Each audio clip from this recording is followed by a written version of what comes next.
from this point on. It's going to feel like it today, 75, partly sunny, and it will be breezy. Warm breezes, low tonight of 41. We pick up clouds tonight. A weak front rolls through, and so we're still cloudy tomorrow morning early, and then sun by afternoon. 68 on Saturday, and then we're back up to 78 on Sunday. Sunday brings a late afternoon and evening shower and storm chance, and a few of the storms could be severe. That'll lead us back down to 48 on Monday with a partly sunny sky, and then 50s Tuesday and Wednesday, and then back into the 60s. There's your WMUN Muncie weather. Back to you, Steve. All right, Paul Poteet, thank you very much. Hourly updates from him, weekdays and weekends, because weather happens all the time. Hopefully it won't happen this weekend, as semi-promised there by Mr. Poteet.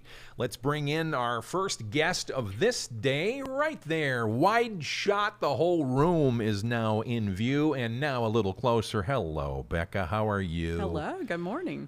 So far this morning on our video stream, the very beginning of the program, I always admit when I make a mistake, I didn't have the audio feed flying to it, but now, loud and proud and perfectly heard all around. And now we want to hear about Second Harvest Food Bank, ECI. March is National Nutrition Month. What's the challenge? Can you tell me what's the challenge in that? Absolutely. Folks who are finding themselves experiencing food insecurity often find it hard to access nutritious food. It's not necessarily as affordable as a lot of the other food that is available. And some of the affordable foods, or the foods that are available, are the least nutritious. So that's the big picture challenge. All right. And what's your approach? What's Second Harvest's approach to all of this? Right. We're trying to make sure that folks who are finding themselves food insecure have that access. And so we've sort of started looking at our warehouse and making sure that we are sourcing food that is nutritious. We have a food strategy manager, and that food strategy manager is always looking for healthy foods to be able to source. And then we've started tracking it to make sure that we are sourcing the kind of foods that people need.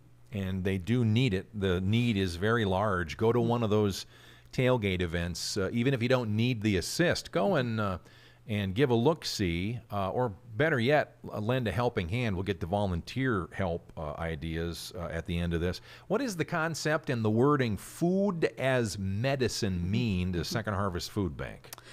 That is something that's really, really popular across the country, and using, I think, a lot of the healthcare organizations, a lot of healthcare providers, as well as insurance companies, are saying that if people eat healthy, then it sometimes will help, at least on the front end or sometimes on the back end of some particular diagnosis. And so because of that, we have been partnering with people like IU Health. We are talking to Marion Health. We're partnering with Bowen Health in our service area, and looking at providing some medically tailored, low sodium, kind of low sugar kind of boxes that will help folks with their diagnosis. Helping folks is what it's all about. Second Harvest Food Bank, ECI, our sponsored segment this morning on Delaware County Today from Studio B inside our newest apparatus here at Woof Boom Radio. We're proud to bring Becca Clausen in, President and CEO of Second Harvest Food Bank, ECI. Let me look at ways to help. That is to say, talk to the people about volunteerism and donating, and make that plea to people that are hearing you right now that maybe have never extended that assist, but maybe they thought about it. Today would be a good day. Yeah, we just had a meeting yesterday with some of our volunteer manager coordinators and talked about how folks who are maybe seniors, if you are older and maybe you're retired or looking for something to do, there is a lot of value in social value as well as value to the organization to come out and and volunteer. And we can always find something to do, no matter what your skill level is, no matter what your abilities are, we can always find something to do. My friend Ed Knatzer told me in a note this morning at the Coffee with Bill episode, they'll do it 9 a.m. like they do every Friday, that Daniel from Erskine Green Training Institute is going to bring a group out there to volunteer today. Huh? Yeah, absolutely. And we have lots of groups that come out, and so we're excited to have them. And we have schools that come during the school year. Students come. Of course, we have Ball State students that come all the time, and then there's often those different organizations and businesses that come out and volunteer in our warehouse, and it really helps make a difference. And this is Becca Clausen, the president and CEO of Second Harvest Food Bank, ECI. She's always thankful for everything to be thankful for. You were going through the list of kind of some of those organizations, people, group that help you. You mentioned Ball State within that list. How important is Ball State and those hands, sororities, fraternities, and beyond? How important is that to your efforting? It's very, very important. Ball State students often need service hours.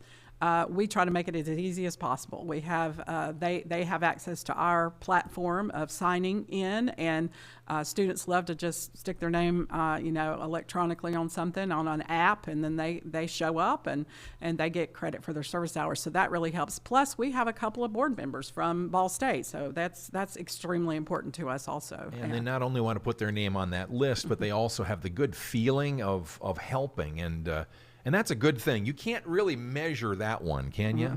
You can't. And sometimes we try. We have a wonderful volunteer coordinator who explains exactly what they're packing food for, what they're sorting food for, and what the difference it's going to make. So it really helps. When you come out, you don't just blindly do something. You actually know where it's going to go. Becca Clausen, the organizational structure of Second Harvest Food Bank, ECI, is remarkable, too. If you don't believe me, go out to the warehouse sometime and see how tactical they are with the ingress and the egress of the foodstuffs that come in and out of there. Sometimes you don't even know when a donation, a big truck, I mean, more often than not, I suppose you do, but sometimes they might get a call in the morning and it will be here later this afternoon, and you obviously go into yellow alert mode and figure it out every time, don't you? That's right. Food bankers are known for pivoting and for pivoting on a dime. We respond to whatever because we have to. We want to do that for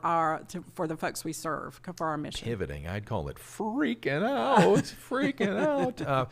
Becca, one last thing, totally off the subject. Everybody that's in this week, I ask about the bracketology. Are you one that messes around with that? And if so, how are you doing after day one of the tournament, as they say? Yes, I'll have to say, I am a virgin when it comes to that. But this year, my coworkers encouraged me, stood over my desk while I filled out a bracket. Good. And actually, honestly, all I know is that Duke is still in, and I'm excited about that. Okay. But that's all I really know. I've got to go back and find out really where I am. I said, you all hang it up on the wall, and then when I walk in the morning, you tell me where I stand. Do you have a team per se? I mean, not as far as the brackets are concerned, but anything fandom-wise? I'm from North Carolina, okay. so I've got to stay, I think North Carolina's out. I know, North Carolina, but Duke is in North Carolina. Yeah. I was on so there's several North Carolina teams. So any of the North Carolina teams, you got State, you got Carolina, and you got Duke. So see, you know what you're talking about. Yeah. You're from the basketball land I'm there from originally. Basketball, yeah, but I don't know. She's rolling her eyes. Yeah, well. Becca Clausen, how do they reach out, find out information, volunteer, make donations? What's the way to do that? Absolutely, at www.curehunger.org. And if you need a phone number, you'll find that also on the website. And just call and talk to somebody, or there's lots of buttons to push on the website to help you figure out where to go. You know what? I can actually do that. Hold on a second. There's the buttons on the website right there. Our video watchers can see that. We have everything. Are we prepared or what? You're way, way too prepared. You're amazing. Thank you, Becca. Always good to see you. Keep up the good work. Thank you. And thanks for wearing green on St. Patrick's Week that's still continuing. Yeah. I decided that would be a good thing. Still on Friday. It's the Second Harvest color, so that works too. Inside Studio B, we continue through the hour. This is Delaware County Today on WMUN.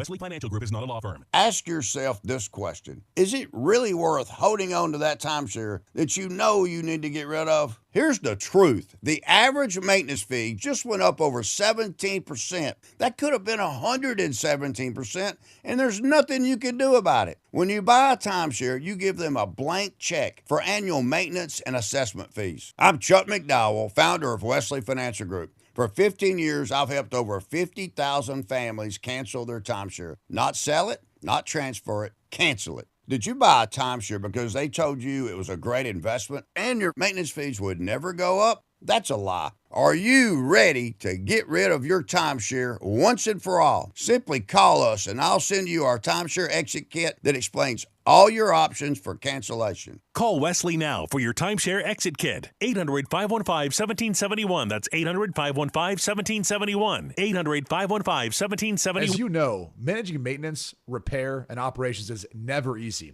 But for the ones who always rise to the challenge, Grainger has your back.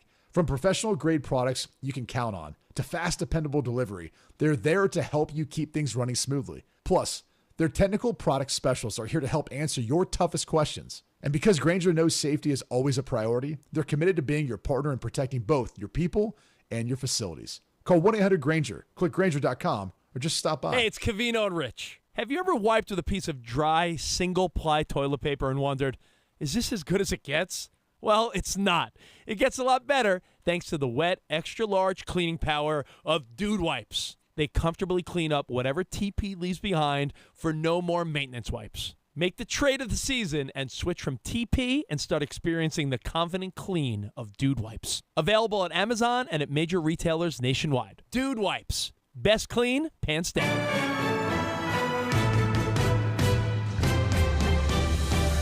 Want to hear more? Replays uploaded daily on WMUNmuncie.com. Now back to Delaware County Today with Steve Lindell, presented by Muncie Community Schools. As we are in live Studio B mode, next guest, bottom of hour. He is a state rep and is in the green room right now. You know, we should probably paint that green. It's actually more of an orange room. That is our color at Woof Boom Radio. Steve Lindell, live on this Friday, the 20th of March. A good weather weekend is coming to pass, as Paul Poteet, meteorologist for WMUN, just reported several minutes ago. Let's get a quick snapshot of your day today. It's March 20th, and this is your Fox Daily Snapshot. It's National Ravioli Day. This pasta dish is an Italian comfort food we can all enjoy, whether it's filled with cheese, meat, or vegetables. Ravioli are a staple on many dinner tables, so if you have the time, try making them from scratch or pick some up, fresh or frozen, from your local grocery store. The ravioli is also very versatile, equally as tasty in tomato sauce or in a broth. And if you're feeling a bit more adventurous, try them fried or toasted.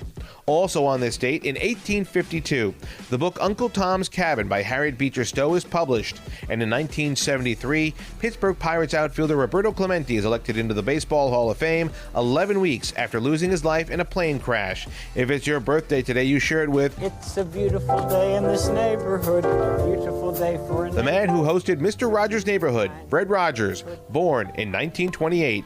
I'm Tushar Saxena, and that's your Fox Daily Snapshot. On WMUN 92.5 FM, 1340 AM, and all the rest. Our local news summary coming in a moment. And closer to the bottom of the hour, we will welcome in J.D. Prescott, a monthly regular guest, talking about all things State House and his house. Maybe we will even talk about his house and his backyard. Are you getting in your backyard this weekend? The weather will be conducive to that. I heard a lot of leaf blowers and even a couple of mowers in our neighborhood in the last day or so. I suspect more of that might be happening this weekend. It's a big basketball weekend, and we have a lot of coverage on radio and on the socials, etc. Let's get some of that weekend outlook information now within our local news summary. These stories and more airing on all of our stations in East Central Indiana and now on WMUN. It's Semi-State Saturday tomorrow, and Muncie's North Walnut Street Fieldhouse is one of the venues. To host the Semi-State is such a big deal, but we want to make sure that we have a great experience for those communities that will be here, because at the end of the day, the field house is like the front door to Muncie as a community. Muncie Central High School principal Chris Walker on WMUN yesterday. Delta faces New Haven at Logansport, pregame 9:45 a.m. on WMUN. LaPel faces Westview at the field house, pregame 11:45 a.m. on Oldies 101. Tensions remain after Iran fired on the oil fields of its neighbors in the Gulf. While Israel says 8,500 strikes have been conducted in Iran, the Prime Minister Netanyahu says the war effort is succeeding. Iran can no longer enrich uranium or build new ballistic missiles. However, Iran still has a missile stockpile, and they are firing at Israel. This Sunday is the absolute deadline to apply for the annual Hometown Hero and Airwaves in Action grants from Wolf Boom Radio. $10,000 in-kind advertising is gifted to a monthly benefactor on several of our radio stations. The link for an easy-to-fill-out form is on our website now. 6 years ago today, many workplaces began working remotely at the start of the COVID-19 pandemic. Miami of Ohio winning their play-in game on Wednesday means money for the MAC. The MAC will receive what's called a unit. We will now be guaranteed 3 of those units.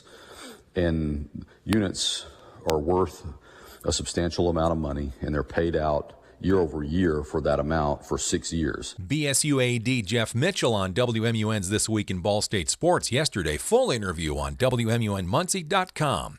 A Muncie man's received a 115-year prison sentence stemming from the 2022 murder and attempted murder at an apartment on West Howard Street. 48-year-old Tavis S. Corbin was charged with killing 29-year-old Troy Allen Sandifer and shooting a 19-year-old woman who survived. Our spring equinox is usually, but not always, on March 20th, hitting at 10:46 a.m. Eastern Time this year. It's when the Earth's equator lines up directly with the center of the sun, with no tilt toward or away. The days get longer now until the summer solstice. Chris Foster, Fox News. Tomorrow on WMUN's Page Turners, the Broadcast Book Club, guest Timothy David Mack, the avid author of a new book, All the Tea in China, 7 to 8 a.m. on radio and then posted on WMUNmuncie.com. Purdue tips off the tournament tonight in St. Louis against Queens University, pregame 6:30 p.m. on our Oldies 101. The trial for former Madison County Councilman Stephen Sumner is being moved to Grant County. Judge granted the change of venue this week. The trial on 18 charges, including child sex crimes, is now scheduled to start August 3. The Reputation head coach Mike Uremovich brought with him to Muncie is recruiting. Really, for the first time, you're seeing what kind of a recruiter he is and why he had success at places like Butler and previous stops, because he can recruit very well. And he knows how to build a foundational first year and then launch off of that. Mick Tidrow, voice of Cardinals, says they're welcoming the highest-ranked recruiting class ever.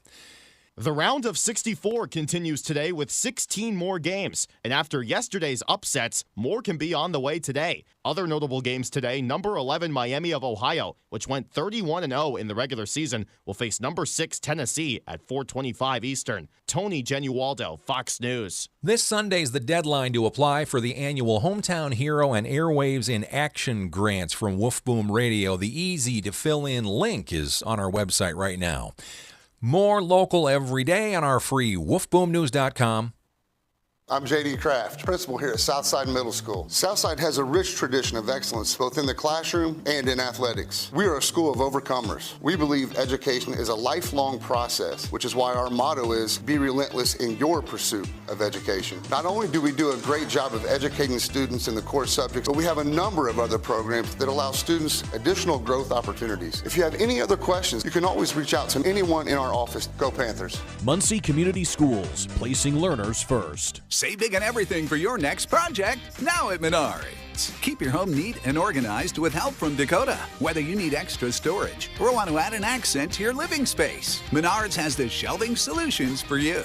Dakota shelving comes in a variety of finishes to match your style. View our entire selection of Dakota shelf boards on Menards.com. Plus, check out our weekly flyer for other great deals happening this week. Save big money at Menards. During Lowe's Pro Savings Days. Save more on what goes into the job. Add power to your lineup with a free DeWalt 20-volt max 5 amp hour battery when you buy a select DeWalt 20-volt max tool. Plus, get up to 35% off select major appliances from Whirlpool, Maytag, and more. Get the job done right. Keep more in your pocket. That's Pro Savings Days. Our best lineup is here at Lowe's. Valid through 3/27. Selection varies by location. While supplies last. Start your day with Quaker Protein Instant Oatmeal. The instant oatmeal ready to help you tackle whatever your day brings, like wrangling your toddler into their car seat. That was fun. Coaching your 6th graders soccer team. Go girls! And carrying all the groceries in one trip. Whew. Try Quaker Protein Instant Oatmeal, granola, and bars. Great taste and a good source of protein. Quaker. Bring out the good. Let me paint a picture. It's midnight. Sirens blare. You have only seconds to grab your child and run. Now imagine you're elderly. Your legs don't work like they used to. Getting downstairs feels impossible. And after all of that, you end up in a bomb shelter for hours, even days, because you can't make that trek again. This is what's happening across Israel as Operation Epic Fury continues. Children are being traumatized. Families are exhausted. Homes have been destroyed. That's why the International Fellowship of Christians and Jews is there on the ground, bringing food, emergency equipment, care for children, and help for the elderly. They're also supplying bomb shelters and medical centers with critically needed essentials. If you've ever wondered what it looks like to stand for Israel and stand for good against evil, this is it.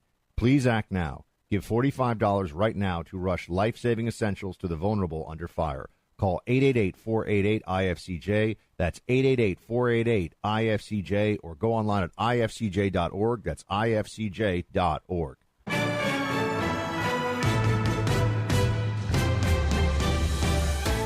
Live, weekdays from 8 to 9 a.m. with replays later. This is the Daily Delaware County Today with Steve Lindell. And back at it now from Studio B, Woof Boom Radio Group. WMUN is one of our 6 formats. We use our voice to build and connect our community. This is J.D. Prescott. He is our J.D. There's another J.D. somewhere in the political realm. I forget which office he holds. He might be in a little higher office than I am. I think that would be a good talking point. Have you ever met him, by the way? I have a couple times. Okay, very good. Does he ever play off the fact that we have the same 2 letters to start our name, or does he not pay attention? To be honest, I don't know that he knew who I was. That's fair. That's totally fair.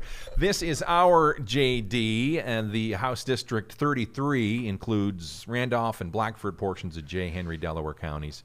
And we're glad to have you in here again this morning. Thanks for doing it. We're going to get to your, at the end of the interview, your brackets. We want to know how you're doing. We're asking everybody about the tournament and so on and so forth after day 1, wanting to know if it's busted or not. Anyway, let's get on to some subjects here.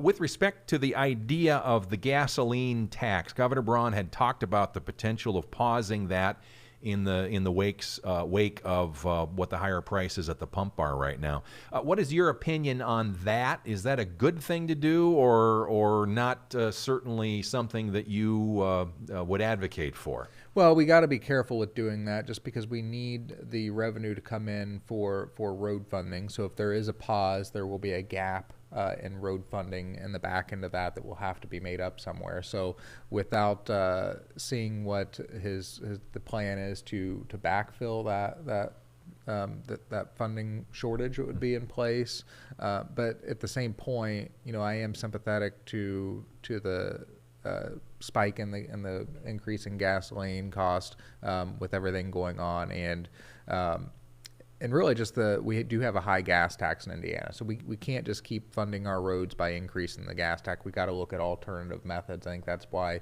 I-70 being a toll road potentially is on the table too, because that would keep out of state drivers be paying primarily to use that road. So we've got to broaden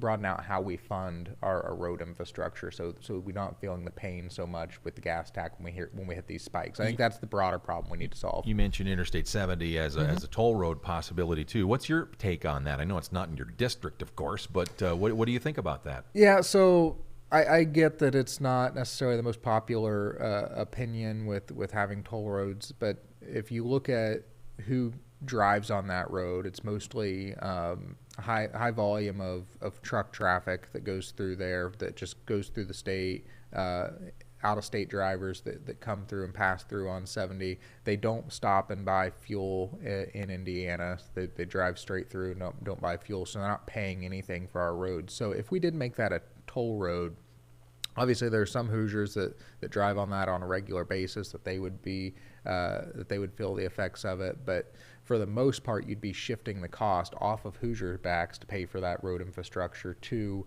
those that truly use it, and mostly out-of-state drivers. So if we did so, I think you need to have some sort of a benefit to in-state residents that use that on a regular basis. As long as there's something come up with there, I actually think it's a good move. All right, this is J.D. Prescott. He is the state rep, Republican, in our studio this morning. This is Studio B. Have you gotten all the names down of all of our studios and rooms? I know it's a lot to remember, sir. I just go where you tell me to go. Smart, absolutely. Next subject is school choice in Indiana. State Rep Democrat Sue Arrington was in this chair on WMUN earlier this week, and we wanted you to hear what she said and have you react and respond to that. So let's hear from Sue Arrington right now from earlier this week. You know, the Republicans in the legislatures keep saying, well, we've increased the funding for schools. Well, we now have three types of schools. We have our traditional public schools, we have the charter schools, we have the private schools that get vouchers, and the charter and voucher money comes off the top. So people who say they're out in the rural area and think that, well, that doesn't affect us. Well, because of how the money is distributed, it does. It affects every public school. That's Sue Arrington from earlier this week on WMUN. J.D. Prescott, your take on that? Yeah, so in Indiana, we fund students, not institutions, and that's how we focus. So the dollars follow the child.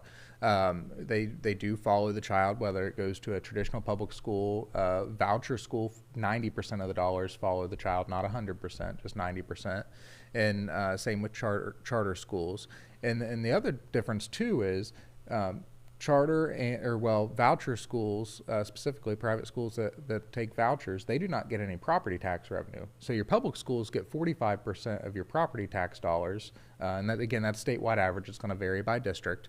That none of those dollars go to a private school. So we're actually educating those students that are on the voucher much more efficiently and cost effective than a traditional public school. And so a school corporation is not losing money to the voucher system, a public school corporation, unless they are directly losing students to the voucher, if the dollars follow the students. So in a rural community like Randolph County, for example, there's very few students that are in that district that go to a voucher school. But again, if a student leaves that school district to go to a voucher, yes, they are, because the parents chose to send their kid to the voucher school. But there's no voucher schools in Randolph County, so that's very few. I mean, there are some. There's some that go up to the J County school that would be in Randolph County. Same thing over in Delaware County with the voucher school options over in this area. So in Indiana, we focus on educating the student. We're going to continue to do that, and I trust the parents to decide what's best for the kids. All right, that is J.D. Prescott. We're live on WMUN from Studio B for Delaware County today. The other subject that people have been talking about is the tragedy of the Fishers youth, the young lady, Haley Busby. It's called Haley's Law, I think is the working title of it. It's a bit of a pink alert, if I understand how the system, another layer of watchfulness and warning that could be implemented along with the silver alerts and the amber alerts and so on and so forth. What is your take on Haley's Law, your stance on it, and what do you think should and can be done about that? Yeah, I think getting those alerts out in a timely manner is critical. That way you need to try and locate the individuals in as short a time as possible to get them back home safely. And then not just this law, but then the other law that was passed as well to limit minors on use on social media without parental consent and age verification for minors using to make sure there's parental consent and age verification for social media use. That plays right into this as well, because a lot of these types of incidents stem off social media. Yeah, so it very tragic, the situation with Haley Busby, and glad we are making some changes that'll help prevent this in the future. But yeah. It came up during the session, obviously, with the timing of everything that transpired, and it is still not in effect. What is your explanation of the status of it? Does this have to wait until the next session is in session in order to become a thing? Yeah, since that's how it works. Yeah, it'd have to wait until for a change in law. Since we're out of session, it'd have to wait until we reconvene again. But what we did pass, though, is the age verification on the social media. Sure. This is J.D. Prescott, our guest on WMUN's Delaware County Today. Speaking of the session, the next one that comes around will be a long session. This is a budget year. One of the things that you've talked to us about here on WMUN and other places too is your idea with respect to property taxes, repeal and replace. Does J.D. Prescott intend to bring that up again? And if so, what will be different this time that might make it go in a different direction? Yes, I'm still planning on bringing that forward again. I think this year I knew we were going in that there wasn't going to be much changes or discussion on property taxes. It was an extremely short session, and all we did this year was we kicked back the LIT changes, the local option income tax changes that was in Senate Bill 1. We pushed that, we delayed that back for a year because there's going to be more discussion next year. And I think as a state, we have a choice to make. Are we going to continue to go down the path of Senate Bill 1 and with the property tax system and build on Senate Bill 1, or are we going to go in an alternative direction? So I'm going to continue to push for the property tax repeal and replacement. That's to replace it with the 7% sales tax on services and eliminate the property tax system completely. I am looking at different ways I can tweak the plan to maybe phase it in over a multi-year approach versus it doing all at once. It's honestly a much cleaner system if you do it all at once, but I understand the hesitancy of completely upending how you fund local units of government in one fell swoop. So looking at different strategies as to how I could craft it in a way where it could be a phase-in approach. Generally speaking, people aren't in favor of change, generally speaking, so I see what you're up against in that regard, too. J.D. Prescott, our guest.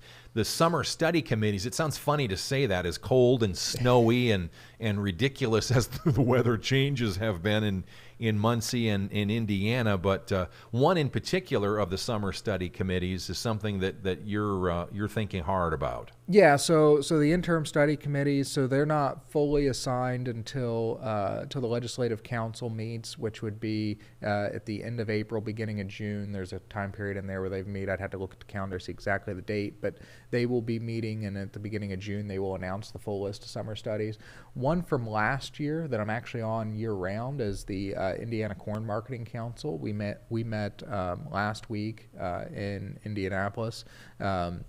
And what the Corn Marketing Council do, it's Indiana corn growers that are board members. I'm an ex officio member, so I'm a House Majority appointee on the board, and they're looking for different markets to sell our commodities to around the globe, whether that not just corn and soy, but also the end products, whether that be increasing ethanol production and exports, as well as our livestock with pork and poultry products that obviously eat corn and soybeans. Mm-hmm. So good to be part of that group, having an ag background. I think it's beneficial being the House member on that. Very good discussion over the past week. J.D. Prescott is our guest, House District 33, the Republican member of the Indiana State Legislature. Last item I ask everybody this week, the bracketology. Do you have bracket or brackets, and after day one, is yours busted or not? This is the first year in a while where I have not filled out a bracket. Okay, no bracket. I rooting for Purdue to do well. I don't know if they're going to make it all the way or not, but I think they'll at least make it deep in the tournaments. They'll be fun to watch, and I'm really curious to how Miami, Ohio does. Isn't it? Yeah, if they're going to just fizzle out right away, are they going to go down today, or are they going to make a little run? So I could see that going either way. It would be something. It would be something indeed. I remember back in the day, Ball State men's basketball team and former member of our play-by-play squad, Jeff Weller, with Maury Mannies on that game. I believe the famous quote was, "Bye-bye, Beavers," when the Ball State Cardinals beat somebody that they weren't supposed to. I think that was a Sweet 16 deal that year, as memory serves. Kurt Darling is in here in a little while, our sports director. He'll remember. Yep. J.D. Prescott, constituent services is something that you're very much dialed into. How do they reach out to you and your office? Yeah, at H33 at iga.in.gov. Again, that's H33 at iga.in.gov.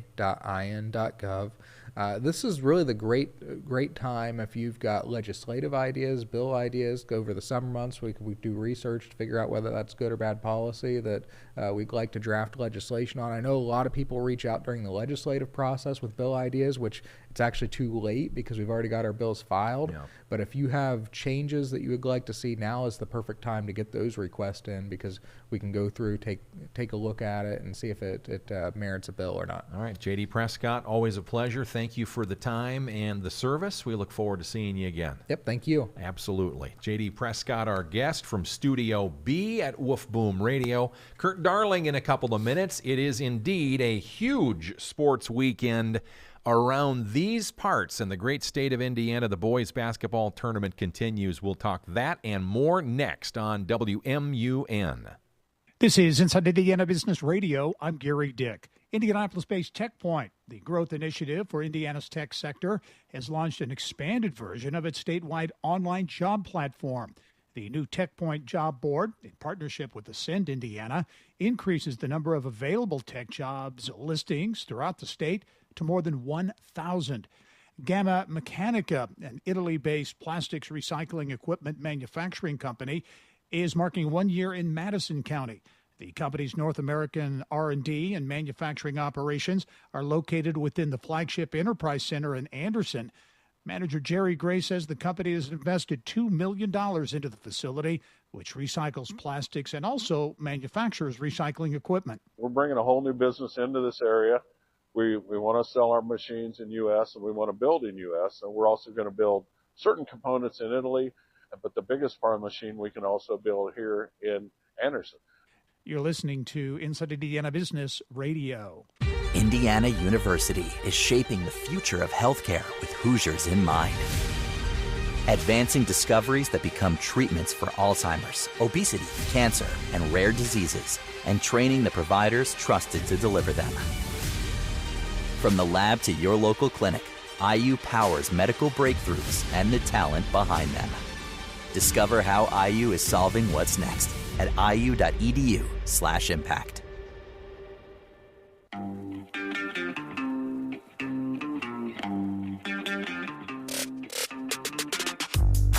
Hello and welcome to Inside Indiana Business. I'm Gary Dick, coming to you this week from Northwest Indiana, Jeffersonville, Muncie, South Bend, in downtown Evansville, Terre Haute, Fort Wayne, Richmond, from one of the state's key entrepreneurial and innovation hubs, 16 Tech. Inside Indiana Business, Indiana's business news leader. Here in Muncie, we know what it means to show up for one another. We celebrate our wins, big and small. And when times get tough, we lean in, not away. At WMUN, we're more than just a voice on the radio. We are your neighbor, your friend, your connection to what matters most. Every morning, we wake up with you, sharing the stories of our city, highlighting the heroes you don't always hear about, and cheering on the teams that carry our hopes on their shoulders. This isn't just news and sports. This is home. From the streets of downtown to the heart of Delaware County, we're here because you're here. Thanks for letting WMUN be part of your day. We're proud to be your hometown station.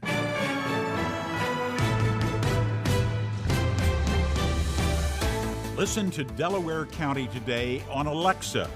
Just enable the skill, then say, Alexa, play WMUN.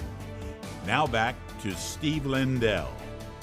Well, and Kurt Darling, the Wolf Boom Sports Director, who is here in Studio B right now. Are we getting any less busy in the sports department? Or of course not. No, of course not. We are. What is not being busy? We are rolling forward. And the focal point this weekend, good morning, by the way. Good morning. This morning it's all about the high school basketball tournament around here. And if you go a bit more globally than just Delaware County, there's some nearby teams that are still in it to win it too. But as far as WMUN is concerned, first of all, tell us the factoids and the what's next, sir. So we have a big plan ready to go here for our semi-state coverage. This Saturday, of course, it is all going to be about the Delta Eagles at the very beginning of the day. So 10 o'clock in the morning, they're going to be taking on a really good New Haven team over at the Logansport Berry Bowl. And so this is going to be the first time for me going to the Berry Bowl. So it's going to be really, really cool. Okay, It's a bucket list item that I want to be good when I want to go to as far as high school gyms is concerned. But 10 a.m. is going to be the start time for that game. Of course, 9:15 start time for our pregame here on the Talk of Muncie WMUN. And then after that, depending on how that game goes, if Delta wins, we will be staying in Logansport for their championship game, of which will either be East Chicago Central or Columbia City. Now, if Delta unfortunately has a season come to an end, then we are going to jump ship and go to Lafayette, where the Monroe Central Golden Bears are hopefully going to be playing for a championship in the semi-state if they beat North Vermilion in their opening game. And so either way, a lot of stuff is in flux right now on whether or not we're going to be going one way or the other, but either way, it's exciting. I still don't understand how you can keep that all in your brain. He's not even looking at notes. He's doing that all from memory. It's because he loves it and he lives it. He's Kurt Darling, our sports director for Wolf Boom Radio. On Oldies 101, Zach Johnson and George Bremer, and maybe somebody else too. We may have other people deployed because they've got a couple of Madison County teams that are at far different sites from each other too this weekend. Well, far different sites, but not far away sites. Okay, well, yeah, Lapel is going to be just right down the street at the North Walnut Street Fieldhouse here at Muncie Central, right. And so that's going to be a really good matchup for Lapel because they are going to be taking on Westview, who is 25-1 this season. So they are having a really, really good series so far this year. Then you have Fort Wayne Lures and Oak Hill in the other matchup as well. So Lapel is going to be playing in the 12 o'clock game, so you can catch that one over on Oldies 101. And then Liberty Christian in the 1A semi-state. They are going to be taking on Bar Reeve all the way down at Washington. So oddly enough, Liberty Christian and Anderson, north of Indianapolis, playing in the South semi-state. So they have to go all the way down to the Hatchet House to play in that game as well. So Zach Johnson has informed me that if Lapel ends up losing, then they are going to make the drive down to the Hatchet House if Liberty Christian ends up winning and playing in the championship. So they have their long driving just like we have our long driving as well. And we don't mind it at all. This is WMUN. Kurt Darling is our Wolf Boom sports director. The other madness of March. How's your bracket doing? It's okay. Wisconsin really messed up my bracket. I had them in the Sweet 16, and so that was a heck of a game though between them and High Point yesterday. So that was that's one that really hurt me. I didn't have VCU beating North Carolina. So that was another one that hurt me as well. I tell you what, though, Duke almost busted everybody's bracket. Halftime, it wasn't close. We were watching that game in the sales den at the Wolf Boom campus, and we were all just like, "Oh my God, we're about to have another 16 seed beat a 1 seed, but not just the 1 seed, the overall number 1 seed." So what's the sports guys' take on Miami of Ohio? Do they have a chance to win today again? I have them in the round of 32. I have them winning today. Yes. I've got them as the national champion, but that was my auto pick button. I'm totally then you're very generous. I'm totally kidding. Enjoy 4th place while you can. We've got Ball State. Oh, you know I'm in 4th place. Oh, Look yeah. at that. I'm tied for 9th right now. You're following the data. That's what he does. He's Kurt Darling. Last item here, Ball State baseball road this weekend and then home at Shebeck Stadium again next weekend. Yeah, that's right. And they're playing their opening series today on the road in MAC play against Western Michigan. Oddly enough, they're having to move the game to nearby Grand Valley State for the first game of the series because of some field conditions at Western. And so they're going to be they'll play the next two games at Western, but it's certainly an interesting development in that one. But it'll be interesting to see how Ball State baseball really responds after taking that tough loss to Butler on Wednesday, which was a slugfest on both ends. 14-10 was the final score in that one. It was very cold. But now you've got nice warm weather, and you move on here to your next three-game series in MAC play.